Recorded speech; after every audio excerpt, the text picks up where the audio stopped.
दोस्तों आइए शुरू करते हैं क्वेश्चन। और ये क्वेश्चन आपको मैं बता देना चाहता हूँ कि जो बच्चे डीआरडीओ का फॉर्म अप्लाई किए होंगे, डीआरडीओ का और यूपीपीसीएल टीजी2 का, तो इन दोनों लोगों के लिए ये जो भी क्वेश्चन हम करा रहे हैं ये बहुत ही इंपॉर्टेंट है। ठीक है, तो दोनों लोग ध्यान से पढ़ें। क्वेश्चन नंबर 1 है, जो ट्रांसफार्मर अधिक वोल्टेज को कम वोल्टेज कर देता है ट्रांसफार्मर कहलाते हैं। ठीक है, यानी कि दोस्तों कहने का क्या मतलब है, इस क्वेश्चन का आप है कि ऐसे ट्रांसफार्मर को हम क्या कहेंगे जो कम वोल्टेज कर देता है, किसको, अधिक वोल्टेज को। यानी कि क्या कर रहा है, देखिए, यानी कि ये हमारा क्या कर रहा है दोस्तों कि अधिक वोल्टेज को कम वोल्टेज में। ठीक है, तो यानी कि सेकेंडरी में हम क्या कर रहे हैं, कम कर रहे हैं, यानी कि स्टेप डाउन। तो इसका ऑप्शन सही होगा स्टेप डाउन। ठीक है, अगला क्वेश्चन है दोस्तों, सिलिका जेल कहाँ रखा जाता है। ठीक है, ऑप्शन नंबर 1 है ब्रीदर में, ऑप्शन बी है मुख्य टैंक में, तीसरा ऑप्शन है कंजर्वेटर में, चौथा ऑप्शन है उपरोक्त में से कोई नहीं। आइए देखते हैं दोस्तों, ये जो हमारा ट्रांसफार्मर होता है, मान लेते हैं हमारा ट्रांसफार्मर हो गया, इसके ऊपर ये हमारा कंजर्वेटर होता है। ठीक है, और कंजर्वेटर से हमारा एक पाइप के माध्यम से ब्रीदर जुड़ा होता है जो कि हमें सांस लेने का काम करता है। ठीक है, और इसी में ब्रीदर के अंदर हम क्या करते हैं, सिलिका जेल को रख देते हैं। ठीक है, सिलिका जेल को। अब सिलिका जेल को हम इसलिए रखते हैं क्योंकि सिलिका जेल के द्वारा हमारा क्या होता है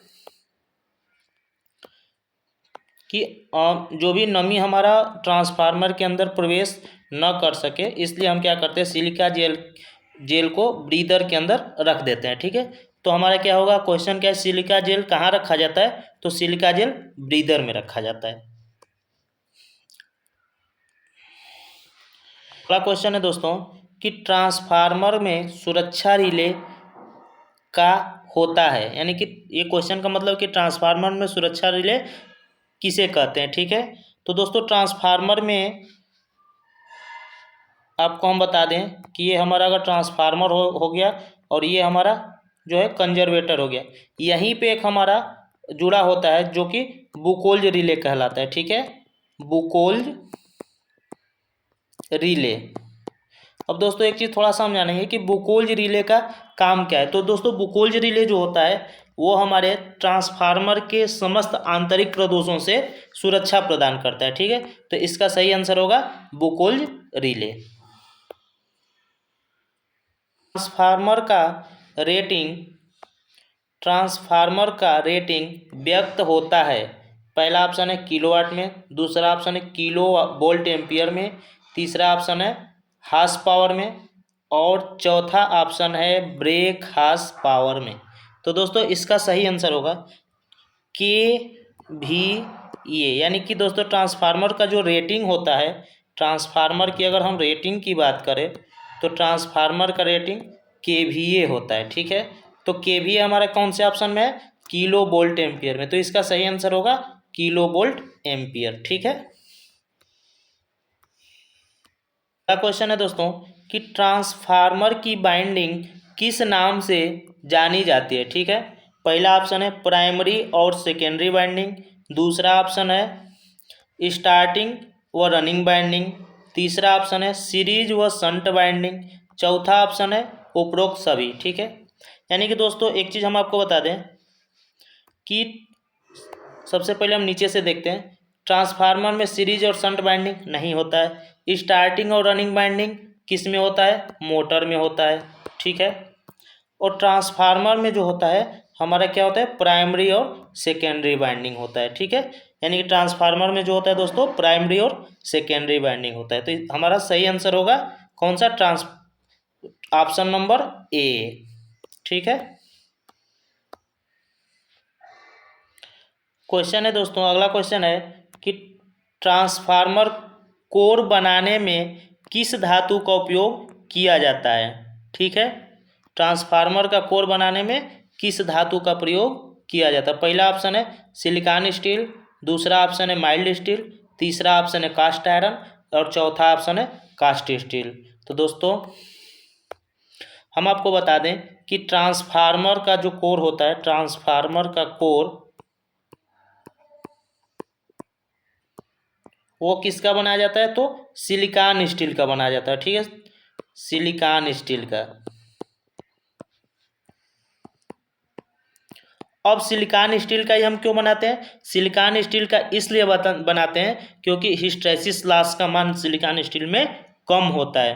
तो हमारा सही ऑप्शन होगा option number A, silicon steel. ठीक है,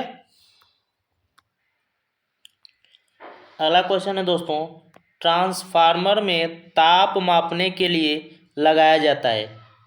ऑप्शन नंबर एक है एमीटर, दूसरा ऑप्शन है वोल्ट मीटर, तीसरा ऑप्शन है प्रेशर गेज और चौथा ऑप्शन है ताप गेज। ठीक है, सब एक चीज़ हम जान लें दोस्तों कि देखिए ये जो होता है एम्पियर मीटर के द्वारा हम क्या मापते हैं, करंट मापते हैं, तो इसका प्रयोग नहीं होगा। वोल्ट मीटर से हम क्या मापते हैं, वोल्टेज मापते हैं, इसका प्रयोग भी नहीं होगा। प्रेशर गेज के द्वारा हम क्या नापते हैं, किसी चीज़ का प्रेशर को मापते हैं, इसलिए हमारा इसका भी प्रयोग नहीं हो गया।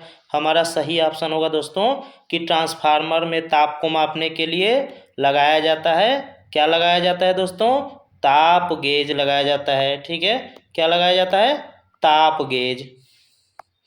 तो हमारा इसका सही आंसर होगा ताप गेज। ठीक है, आगे चलते हैं। अगला क्वेश्चन है दोस्तों कि जिस ट्रांसफार्मर की दक्षता 100% हो उसे कहा जाता है। ठीक है, तो जिस ट्रांसफार्मर का दक्षता 100% होता है उसे हम क्या कहते हैं दोस्तों, पहला ऑप्शन है स्टेप अप ट्रांसफार्मर, दूसरा ऑप्शन है स्टेप डाउन ट्रांसफार्मर, तीसरा ऑप्शन है आदर्श ट्रांसफार्मर, चौथा ऑप्शन है ऑटो ट्रांसफार्मर। दोस्तों जो स्टेप अप ट्रांसफार्मर होता है इससे हम क्या करते हैं कि वोल्टेज को बढ़ाने का काम करते हैं, तो ये भी हमारा नहीं हो गया।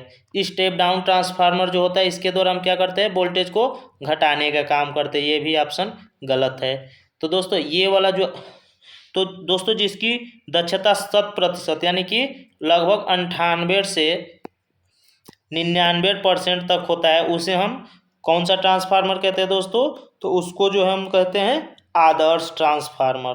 तो इस ऑप्शन में आपका, इस क्वेश्चन का आपका सही आंसर होगा आदर्श ट्रांसफार्मर। ठीक है, तो जिस ट्रांसफार्मर का दक्षता 100% होती है उसे हम क्या कहते हैं, आदर्श ट्रांसफार्मर कहते हैं। ठीक है, तो इसका सही आंसर है आपका आदर्श ट्रांसफार्मर। दोस्तों जिस ट्रांसफार्मर में बाइंडिंग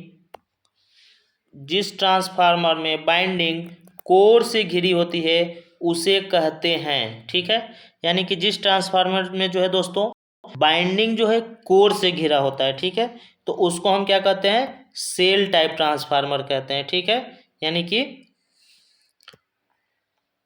जिस ट्रांसफार्मर में बाइंडिंग जो है कोर से घिरा होता है उसे हम सेल टाइप ट्रांसफार्मर कहते हैं। ठीक है, अगला क्वेश्चन है